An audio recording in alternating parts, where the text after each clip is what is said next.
आपने ऑपरेशन सिंदूर की चर्चा सुनी होगी, अखबारों में पढ़ा होगा, टेलीविज़न पर और सोशल मीडिया के अलग अलग प्लेटफॉर्म्स पर उससे संबंधित वीडियोस को आपने देखा होगा। पाकिस्तान ने ऑपरेशन सिंदूर के विरोध में बुनियान उन मनसूस नाम से एक ऑपरेशन चलाया। हिंदुस्तान और पाकिस्तान के बीच ये जो छोटी लड़ाई पिछले दिनों मई महीने में हुई, उसका एक बड़ा सिरा 22 अप्रैल 2025 की घटना से जुड़ा हुआ है। 22 अप्रैल 2025 को कश्मीर के पहलगाम में 26 निहत्थे पर्यटकों को उनका घर पुष्कर मारा गया। 23 अप्रैल को क्या हुआ? 23 अप्रैल 2025 को भारत सरकार के विदेश मंत्रालय ने सिंधु जल समझौते को स्थगित कर दिया और सिंधु जल आयोग के कार्यालय पर ताला लगा दिया। सिंधु जल आयोग काम नहीं करेगा।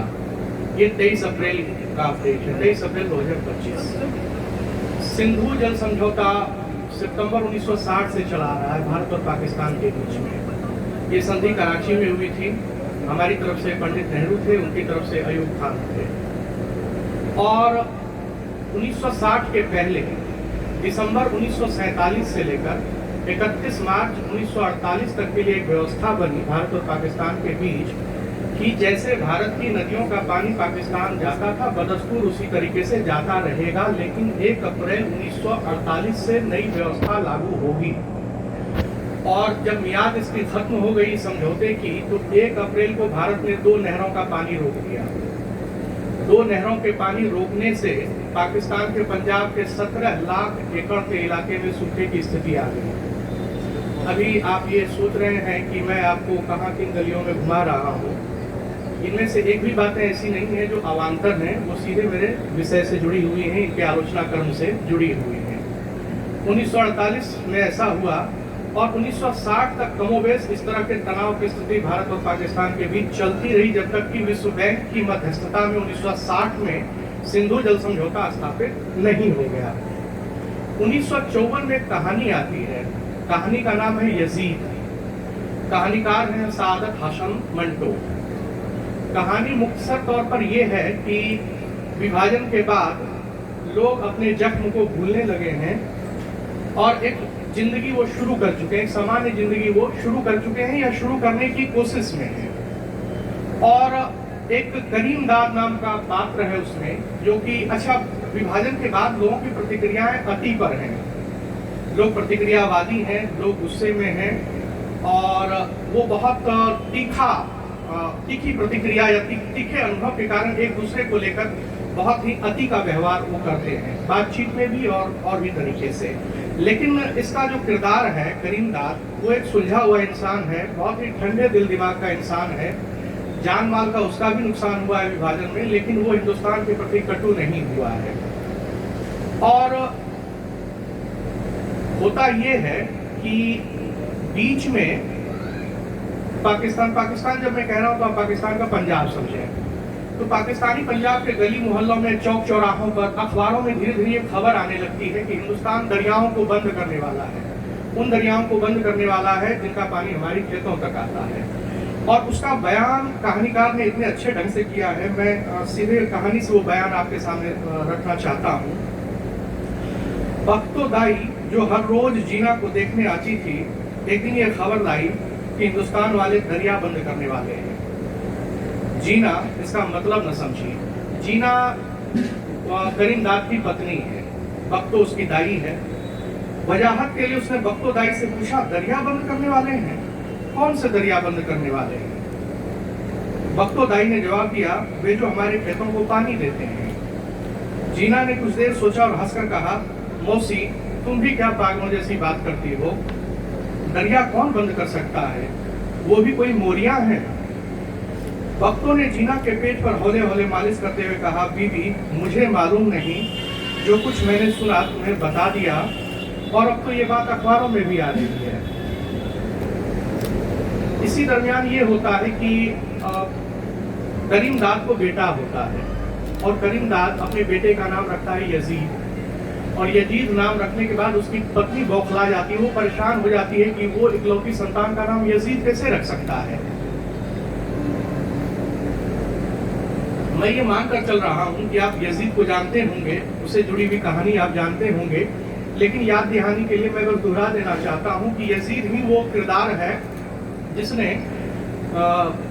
फरात की एक शाखा है, कोई दूसरी छोटी नदी उसी से निकली हुई एक छोटी सी नदी है, जिसके किनारे उसने पैगंबर मोहम्मद के नवासे और उनके कबीलों को तड़पा तड़पा कर मारा था। सारे लोगों को अलकमा, वो अलकमा फरात नदी से ही निकली हुई है। करबला इराक में है ये। तो सबको तलवार से नहीं मारा गया, बहुत सारे लोगों को भूखा प्यासा और उस तापमान में गर्म रेगिस्तान में तड़पा तड़पा कर मार डाला। अब उसके बाद से ये जो यजीद है, ये यजीद एक बदकिरदार हो गया है। इसका नाम कोई नहीं रखता है, जैसे हिंदुओं में रावण कोई नहीं रखता है, कुछ लोग हैं जो रखते भी हैं। कंस कोई नाम नहीं रखना चाहता या नहीं रखता है। यजीद उसी तरह का एक किरदार है और उससे भाववाचक संज्ञा भी बन गई है। भाववाचक संज्ञा क्या बनी है वो आप मंटो से सुनिए कि करीमदाद एक कोने में खामोश बैठा सुनता रहा। हिंदुस्तान वालों को गालियां देने में चौधरी नत्थू सबसे पेश था, आगे आगे था। करीमदाद कुछ इस तरह बार बार अपनी नशिस्त बदल रहा था, पहलू बदल रहा था, जैसे उसे बहुत कोत हो रही है। यह सब यक जवान होकर ये कह रहे थे कि दरिया बंद करना बहुत ही ओछा हथियार है, इंतहाई कमीनापन है, जलालत है, अजीम तरीन जुल्म है, बदतरीन गुनाह है, यजीदपन है। तो आपको ये ध्यान में आ गया होगा कि यजीद कौन है और यजीदपन क्या होता है। और हिंदुस्तान को लेकर पाकिस्तान के लोग उस समय ऐसा ही सोच रहे थे। मैं ये सब बातें कह क्यों रहा हूँ? मैं ये सारी बातें इसलिए कह रहा हूँ क्योंकि पानी कोई मामूली विषय नहीं है। आपने सुना होगा, पढ़ा भी होगा कि शायद अगर तीसरा महायुद्ध हुआ तो उसका विषय पानी होगा। पानी को लेकर ये सारी, और पानी को लेकर दिक्कतें शुरू हो चुकी हैं। एक बहुत ही महत्वपूर्ण विषय पर यह कहानी लिखी गई है और जिसका शिरा आपने देखा अभी 1948, 1954, 1960, 2025 और अभी सिंधु जल समझौता स्थगित है। आगे क्या होगा हमें नहीं पता। इसका मतलब वो विषय बदस्तूर हमारे साथ अभी लगा हुआ है। लेकिन आपको जानकर ताज्जुब होगा कि हिंदी में मेरी जानकारी ये है कि किसी लेखक, किसी आलोचक ने मंटो की इस कहानी के बारे में कोई चर्चा नहीं की है। मंटो की कहानियां ठंडा गोश्त, काली सलवार, खोल दो, टोबा टेक्सिंग, इन सब की खूब चर्चा होती है, इनके झंडे खूब फहराए जाते हैं। लेकिन इस मौजूद विषय पर मंटो ने कहानी लिखी है, उसकी चर्चा किसी लेखक आलोचक ने नहीं की है। हिंदी के ये वाहिद आलोचक हैं। मेरा विषय आलोचना है, इसलिए मैं इसी विशेषण से इनको संबोधित कर रहा हूँ। ये वाहिद आलोचक हैं जिन्होंने मंटो की इस कहानी को अपनी आलोचना के लिए चुना और उस पर अपनी आलोचना लिखी है। वो कहानी भी मजेदार है, वो कहानी भी मजेदार है और उसकी आलोचना उससे भी ज्यादा मजेदार है। ये बात मैं क्यों कह रहा हूँ? शिल्प की बात अलबत्ता होता ये है, तरीका ये है कि आप आखिर में कीजिए। हम सवालों के जवाब देते हुए यही करते हैं, बोलने के क्रम में भी ज्यादातर ऐसा ही होता है। लेकिन मैं चूंकि संबंधित इसी कहानी से जुड़ा हुआ शिल्प है और जो कि इनकी आलोचना का पूरा शिल्प है, मैं उसको कहना चाहता हूँ, बताना चाहता हूँ उसके बारे में कि हिंदी में मेरे प्रोफेसर वीर भारत तलवार एक बात कहा करते थे कि हिंदी की जो आलोचना है उसकी भाषा पूजा पाठ वाली भाषा है, अधिकतम भाषा पूजा पाठ वाली भाषा है। और वो गलत नहीं कहते थे। आप बहुत सारे आलोचकों की भाषा को उठाकर देखें तो आपको ऐसा लगेगा। रामविलास शर्मा आए तो उन्होंने छोटे छोटे वाक्य लिखने शुरू किए, रचनात्मक वाक्य लिखने शुरू किए, वेधक वाक्य, उन्होंने आलोचना की भाषा को पलट दिया। नामवर सिंह ने उस काम को आगे बढ़ाया। ये उनकी परंपरा में नहीं है, मतलब रामविलास शर्मा या नामवर सिंह की तरफ से भाषा को इन्होंने नहीं बरता, इन्होंने अलग तरीके से बरता है। वो क्या है कि अभी जब मैंने आपसे कहा कि एक शास्त्रीय परंपरा रही है, पूजा पाठ की भाषा वाली परंपरा रही है, फिर हम रामविलास शर्मा, नामवर सिंह के यहाँ देखते हैं जिसमें जहाँ की आम फहम भाषा का प्रयोग उन्होंने आलोचना में किया है। आप इनके यहाँ जाएंगे तो आपको शिल्प इस तरह से पता नहीं चलेगा। ऐसे ये मकान है प्रज्ञा भवन, ये ईंट गारे से बना हुआ है, उसका डिजाइन हमें देखते हुए समझ में आता है। थोड़ा वक्फा हम लेंगे और इसका डिजाइन हमारे दिमाग में बन जाएगा। लेकिन मेरे पीछे जो पेड़ है इसका शिल्प अचानक आपके दिमाग में नहीं आएगा। लेकिन क्या इसका शिल्प नहीं है?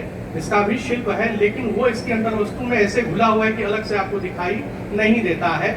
आप इनकी आलोचना को जब आप पढ़ेंगे तो आपको लगेगा कि ये किस्सागो है, कोई एक प्रोफेसर है मजा हुआ जो क्लास में लेक्चर ले रहा है, या फिर जैसे प्रेमचंद की आप कहानी पढ़ते हैं कि धूरी काशी के 2 बैल थे, हीरा और मोती, या सोनोग्राम में एक महादेव सुनार नाम का आदमी रहता था। मतलब कहानीकार आपको उंगली पकड़कर आगे आगे लेकर जा रहा है और आप पीछे पीछे रास्ता देखते जा रहे हैं। किस्सागो वाली शैली में, बातचीत वाली शैली में बहुत ही बेतकल्लुफ के अंदाज, अनौपचारिक अंदाज में इन्होंने आलोचना की है, और इसलिए ये शिल्प वाली बात मैंने लगे हाथ यहाँ पर कह दी, नहीं तो शायद बात में मैं भूल जाता या इस तरह से रिलेट बात नहीं हो पाती। अपनी भूमिका में भी इन्होंने स्वीकारा है, किताब है इनकी आलोचना की, उत्तराधुनिकता के दौर में उसकी भूमिका में इन्होंने लिखा है कि मैं उस तरह का आलोचक नहीं हूँ। मैं उस तरह का, मतलब वो यही कहना चाह रहे हैं कि जो स्थापित परंपरा है, जो छवियां हैं आलोचकों की, और आलोचना की भाषा की जो की भाषा का जो व्याकरण बना हुआ है, मैं उस व्याकरण में फिट नहीं हूँ, मैं अलग तरह का हूँ। तो एक बात तो ये मुझे कहनी थी। दूसरी बात कि हिंदी में बहुत कहानीकार हुए, हिंदी में बहुत आलोचक भी हुए, लेकिन हिंदी में ऐसा भी हुआ कि कहानीकार जो है वही आलोचक भी है। मतलब जैसा कि संस्कृत साहित्य में होता था, कवि अपनी कविता लिखते थे और कविता की वजाहत के लिए, उसकी सफाई के लिए वो शास्त्र भी रचते थे, और ये चीज आपको रीतिकाल में भी दिखाई देगी, केशवदास वगैरह ने ये किया है। तो हिंदी में आलोचकों की इस तरह की भी परंपरा, उन्होंने कहानियां भी लिखी और कहानी की आलोचनाएं भी की, लेकिन ये बड़े ज्यादा नाम इसमें नहीं है, इस कोटे में या इस वर्गीकरण में ज्यादा नाम आपको दिखाई नहीं देंगे। कौन कौन है? वो राजेंद्र यादव आपको दिखाई देंगे। राजेंद्र यादव की एक दुनिया समानांतर कहानी को लेकर है, और कहानी, स्वरूप और संवेदना, ये किताबों की लिस्ट में छोड़ देता हूँ, ये सारी चीजें आपको इधर उधर मिल ही जाएंगी। मैं बस ये कहना चाह रहा हूँ कि राजेंद्र यादव, कमलेश्वर, अरुण प्रकाश, कहानी का फलक, एक बहुत अच्छी आलोचना की किताब है उनकी। वैभव सिंह संयोग से आपके बैसवारे के हैं, उन्नाव के हैं। उन्होंने कहानियां भी लिखी हैं, कम संख्या में कहानियां लिखी हैं, लेकिन आलोचना बहुत अच्छी उन्होंने लिखी है कहानी की। और उनकी आलोचना कहानी, विचारधारा और यथार्थ, इस नाम से उनकी किताब है। तो ये युग्म आपको बहुत बड़ा नहीं मिलेगा कि एक ही इंसान, एक ही आदमी कहानी भी लिख रहा है और साथ साथ वो आलोचना को भी विकसित कर रहा है। अब्दुल बिस्मिल्लाह, मैं आलोचना पर ही बात कर रहा हूँ। इनकी 5 किताबें हैं, 5 या 6 किताबें हैं। ये इसलिए मैं कह रहा हूँ कि थोड़ा सा शीर्षक को लेकर कंफ्यूजन है। एक किताब है इनकी उत्तराधुनिकता के प्रेत, और एक किताब है इनकी उत्तराधुनिकता के दौर में। तो शायद विषय को लेकर कुछ है कि इसकी सामग्री उसमें, उसकी सामग्री इसमें। तो मैं मानकर चल रहा हूँ 5 किताबें इनकी, 5 किताबें आलोचना की है। और आपने सुना ही जो कहानी पर बात कर रहे थे कि कहानियां इन्होंने कहा, तो आप ये समझें कि उस युग्म की परंपरा को ये आगे बढ़ाने वाले लेखक हैं, आलोचक हैं, जिन्होंने कहानियां भी लिखी। और ये सिलसिला हिंदी से नहीं जुड़ता है, ये सिलसिला राजशेखर तक चला जाता है, ये संस्कृत साहित्य तक चला जाता है, प्राचीन साहित्य की परंपरा से जाकर ये जुड़ जाता है कि एक लेखक लिख भी रहा है और जनता को समझा भी रहा है कि मैं लिख क्या रहा हूँ। भीमसेन त्यागी का एक उपन्यास है जमीन की इन्होंने समीक्षा की है, आलोचना की है, और उस आलोचना में इन्होंने लिखा जो है वो मैं कोट करना चाहता हूँ कि ये जमीन की आलोचना करते हुए लिखते हैं कि हिंदी के अधिकांश लेखक गांव में पैदा हुए हैं, किंतु ग्रामीण जीवन पर आधारित रचना करने वाले इन्हें गिने हैं। कृषि व्यवस्था के चित्रण की दृष्टि से तो हिंदी साहित्य की स्थिति और भी दयनीय है। जब मैंने ये पढ़ा तो मुझे जो चीजें याद आई, मुझे नई कहानी का दौर याद आया कि नई कहानी के दौर में आपको याद होगा कि कहानी को अलगाया गया कि ये कस्बाई लेखक हैं, ये ग्रामीण गांव के लेखक हैं, ये महानगर के लेखक हैं। आपको ये याद होगा, ये वर्गीकरण हमें दिखाई देता है वहां पर, और सिर्फ वर्गीकरण नहीं दिखाई देता है, हमें मार्कंडेय दिखाई देते हैं, हमें शेखर जोशी दिखाई देते हैं, हमें रेणु दिखाई देते हैं, जिनकी कोटि ग्रामीण कथाकारों या आंचलिक कथाकारों के अंतर्गत की जाती है। जब इन्होंने ये लिखा है कि ग्रामीण जीवन पर आधारित रचना करने वाले इन्हें गिने हैं, तो मुझे वो नई कहानी का वो दौर याद आया। उसके बाद मुझे कुछ और लेखक भी याद आए। कृष्णा सोबती, लोगों को लगता है कि वो सिर्फ स्त्री, उनका उपन्यास है जिंदगी नामा, आप देखें उसमें कितना ग्रामीण जीवन पर ही वो उपन्यास है, और उसको साहित्य अकादमी मिला हुआ है, 79 की रचना है वो। विवेकी राय, मुझे केशव प्रसाद मिश्र याद आए, कोहबर की शर्त वाले, ग्रामीण जीवन ही है उस उपन्यास में। विद्यासागर नौटियाल, पहाड़ी जीवन पर खूब कहानियां उन्होंने लिखी हैं। मिथिलेश्वर, रामधारी सिंह दिवाकर, महेश कटारे, सत्यनारायण पटेल, शेखर, मतलब इतने सारे लोग हैं, लेकिन फिर ये कैसे लिख रहे हैं कि गिने गिने ग्रामीण जीवन पर लिखने वाले लोग हैं। मैं एक और कोट आपके सामने उसके काउंटर में रखना चाहता हूं, और वो कोट शेखर जोशी का है।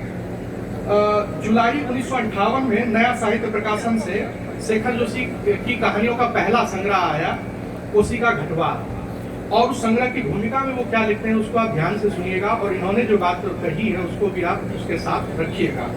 शेखर जोशी ने लिखा कि पिछले 2-3 वर्षों में लिखी गई कहानियों में से कुछ कहानियां इस संग्रह में दे रहा हूं।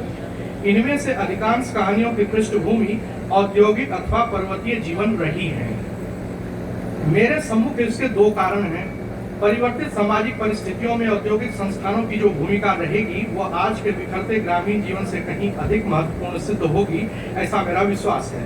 लेकिन आज भी समसामयिक रचनाकारों एवं कथा साहित्य के आलोचकों का ग्राम कथा के प्रति जो आग्रह है उसका अंश मात्र भी औद्योगिक जीवन के प्रति दिखाई नहीं देता। ये एक रचनाकार अपने संग्रह की भूमिका में लिख रहा है कि रचनाकारों के एक बड़े हिस्से का मोह ग्रामीण जीवन के प्रति है, आलोचकों का भी मोह उसी ग्रामीण जीवन पर आधारित रचना के प्रति है। आप समझ रहे हैं कि मैं बस इस अपनी असहमति को रेखांकित करने के लिए मैंने ये बात कही आपसे। उसी भीमसेन त्यागी के उपन्यास जमीन की आलोचना करते हुए एक और बात लिखते हैं कि राग दरबारी का गांव औपन्यासिक है। ऐसे अच्छा, मैं ये सब इसलिए कह रहा हूँ, किशन सर ने कहा कि आपको घबराना नहीं है, आप बोल सकते हैं आपको डरना। तो अभयदान का फल मिला हुआ है, तो इसलिए मैं कह रहा हूँ, और बहुत ही अदब के साथ कह रहा हूँ, इसमें कोई और बात नहीं है। राग दरबारी के बारे में जमीन उपन्यास की आलोचना करते हुए इन्होंने लिखा कि राग दरबारी का गांव औपन्यासिक है। ऐसे गांव की कल्पना सिर्फ गांव का मजाक उड़ाने के लिए की जा सकती है। मेरे कान खड़े हो गए। आप ईश्वर का मजाक उड़ा सकते हैं, आप परंपराओं का मजाक उड़ा सकते हैं, बहुत सारी चीजों का मजाक आप उड़ा सकते हैं। गांव ऐसी कौन सी चीज है जिसका आप मजाक नहीं उड़ा सकते, और गांव का मजाक क्यों नहीं उड़ना चाहिए? गांव को लेकर ये ममत्व बोध क्यों है? ये अतिरिक्त भावुकता गांवों को लेकर है क्यों? गांवों को लेकर इसी अतिरिक्त भावुकता ने गांव का कबाड़ा भी किया है। आप गांव में सब अच्छा है ये लिखते बोलते रहते हैं, गांव में उतना अच्छा कुछ भी नहीं है। आप गांव जाके रहिए, आपका लहू सूख जाएगा कि गांव है क्या। आप लगातार रह के देखिए। उनका जो उपन्यास है राग दरबारी, शिवपालगंज, हर दूसरा गांव शिवपालगंज है।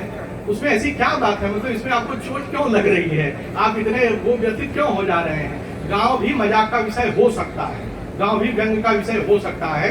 वो मतलब इन सब चीजों से परे नहीं है, उसको लेकर हमें अतिरिक्त भावुकता में नहीं जाना चाहिए। ये 2 बातें मुझे कहनी थी। एक और चीज है, एक हंगेरियन पुस्तक है, और हंगेरियन पुस्तक का अंग्रेजी में अनुवाद किया गया, वो विश्व भारती को लेकर है, और उस पर इन्होंने लिखा है। कादम्बरी, आप जानते हैं संस्कृत का एक बहुत बड़ा टेक्स्ट है, महत्वपूर्ण टेक्स्ट है, उस पर इन्होंने लिखा है। इन्होंने आप जानते हैं उर्दू से बहुत सारा अनुवाद किया है, फारसी वाया उर्दू इन्होंने बहुत सारा अनुवाद किया है।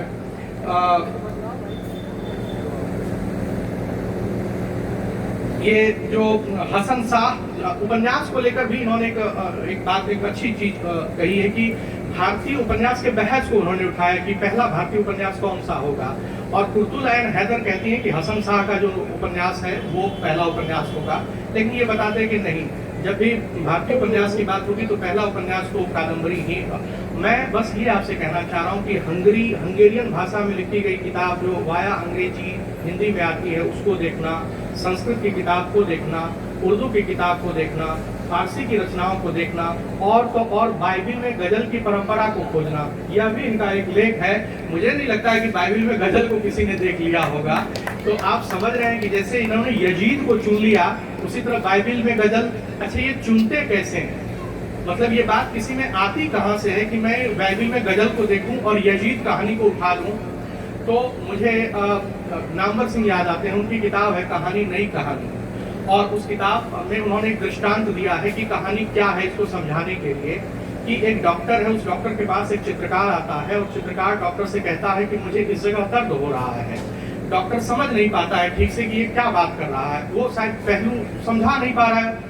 कई बार होते हैं पेशेंट हड़बड़ी में होते हैं या अपने दुख को बहुत ज्यादा समझ रहे होते हैं तो वो नहीं समझा पाते हैं, वो नहीं समझा पा रहा है। डॉक्टर पूछता है आप करते क्या है, वो कहता है मैं चित्रकार हूँ। तो डॉक्टर ने कहा ऐसा है, आप अपना एक नग्न चित्र बनाइए और पेंसिल से निशान लगाइए कि कहाँ दर्द होता है। चित्रकार ने ऐसा किया और डॉक्टर ने उसका इलाज कर दिया। नामवर जी ने कहा, इस दृष्टांत को देने के बाद उन्होंने टिप्पणी की कि कहानी यही है कि जो समाज के दर्द पर हाथ रखती है उस नब्ज को टटोल लेती है। नामवर जी ये बात कहानी के लिए कह रहे हैं, मैं समझता हूँ ये बात लेखन के लिए भी है, ये बात आलोचना के लिए भी है। इसीलिए कोई यजीद का चुनाव कर ले रहा है, कोई बाइबिल में गजल की परंपरा को देख ले रहा है, कोई सिर्फ हिंदी तक महदूद नहीं रहता है, वो हंगेरियन भाषा तक जाता है, संस्कृत तक जाता है, उर्दू, फारसी और अरेबिक भाषा तक जाता है। इतनी सारी भाषाओं में चहलकदमी करते हुए वो आलोचना के मैदान को इतना बड़ा कर देते हैं कि फिर हमें ये लगता है कि नहीं, करने के लिए इतनी सारी चीज, बहुत सारी चीजें हैं करने के लिए, हम बहुत छोटे हैं, हम बहुत बौने हैं उनके सामने। एक आखिरी बात और उसके बाद मैं अपनी बात खत्म करूंगा, वो ये कि वहाँ जब हम लोग इंटर कॉलेज में थे पहले दिन के कार्यक्रम में, तो संचालक महोदय भी उन्होंने कहा कि कहानीकार हैं, उपन्यासकार हैं, नाटककार हैं, कवि हैं, और मेरे कान खड़े थे ये सुनने के लिए कि आलोचक भी है, लेकिन ये नहीं आया। और होता ऐसा ही है, मतलब झीनी झीनी बीनी चदरिया इतनी फैली, इतनी भारी हो गई कि दूसरी चीजों की तरफ नजर नहीं जाती है। और ऐसा इनके साथ हो रहा है, ऐसा ये कोई साजिश वाजिश नहीं है, ये सबके साथ होता है। कोसी के घटवार आप उससे कर जो उसी के साथ होता है, आप उनको देखिए, गुलेरी जी के साथ ये होता है, बहुत सारे लोगों के साथ ये होता है। तो ज्यादातर ये लोग जानते हैं कि उपन्यासकार हैं, कथाकार हैं, प्रोफेसर हैं, अनुवादक हैं, लेकिन ये आलोचक भी हैं और आलोचक के रूप की कम चर्चा होती है और उसकी चर्चा कम होती है। इसीलिए बतरस का आभार, बतरस का शुक्रिया कि जब आपने इस कार्यक्रम की रूपरेखा बनाई तो आपने इस रूप को रखा, इसको रेखांकित किया। ये आपकी दृष्टि को बताता है और आपकी रचनाशीलता को बताता है। मैं आपके प्रति आभार प्रकट करता हूँ, मैं किशन जी के प्रति आभार प्रकट करता हूँ कि वो अगर उन्होंने मुझे नहीं बताया होता, मुझसे नहीं मिलवाया होता तो मैं यहाँ नहीं आता, आपसे बात नहीं कर पाता। और मेरी बात खत्म हो गई, मुझे और कुछ नहीं कहना। आपके कोई सवाल हो तो बाद में आप मुझसे पूछ सकते हैं। शुक्रिया।